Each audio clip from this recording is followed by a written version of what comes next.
Hi, my name is Brona and I've created this podcast to hopefully generate some interest and spread some information on applied behaviour analysis as a tool for teaching people with autism.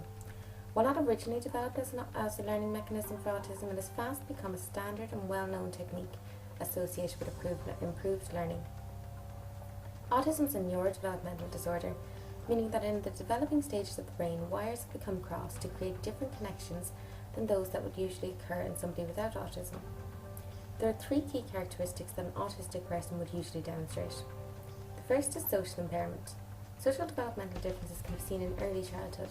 Autistic toddlers vary strongly from social norms, for example demonstrating a lack of eye contact, while autistic children demonstrate less interest in other people, smile less and pay less attention to social stimuli. The second is communication impairment. Communication impairment is also noticeable in the early stages of childhood, often characterised by delayed onset of babbling and speech, strange gestures and a lack of responsiveness. Children with autism are a lot less likely to talk about their experiences or to even make requests. The final key characteristic is restricted interest in things and repetitive behaviour. An autistic person will generally demonstrate unusual and compulsive behaviours and a limited interest in things, oftentimes becoming preoccupied with a particular object. A lot of people with autism develop a strong resistance to change and can become distressed if their daily activities are altered or an object is moved from a position they are comfortable with. Applied behaviour analysis is used to create effective and beneficial behaviour change. What ABA does is use a series of techniques known as chaining, prompting and fading to teach behaviours, with its main goal being that a person will be able to act independently. Firstly, the task is divided into its component parts. Chaining allows for each part to be taught on a step-by-step basis, while prompting is used to encourage the child to complete each step. Fading is then the technique whereby prompting becomes less and less intrusive over time, so that the person does not become overly dependent on a particular prompt. For example, teaching a child to eat a banana could include these simple steps. Getting a child to pick up the banana, using physical and verbal encouragement. When this is mastered, prompting can become less invasive. The next step would show them how to open the banana, followed by learning to bring the banana to their mouth.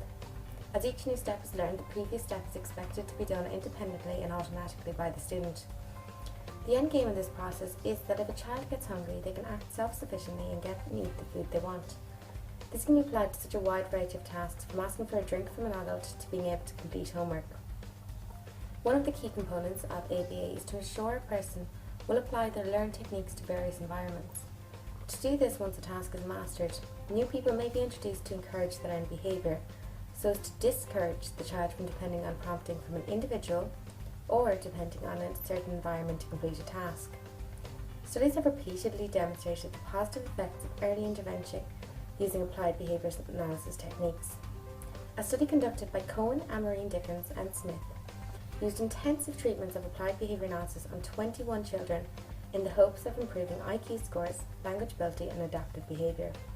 They also used a comparison group of 21 children with the same IQs and age who were in special education and public schools. They found that after 3 years, children in the ABA classes significantly improved their IQ and adaptive behaviour scores in comparison to the special education group. Neither group showed a significant improvement in language comprehension and non-verbal skills.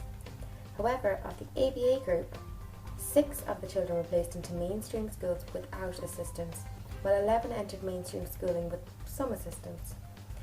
This shows a dramatic difference from the one student in the non-ABA group who entered mainstream school.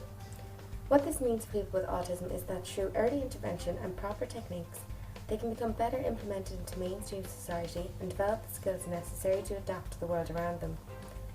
These skills can improve chances of finding a job, entering higher education, becoming part of a complex conversation, living independently, and even provide a wider basis for discovering what things interest them. Thank you for listening to my presentation, and hopefully I've helped to shine some light on applied behaviour analysis as a teaching tool for children with autism.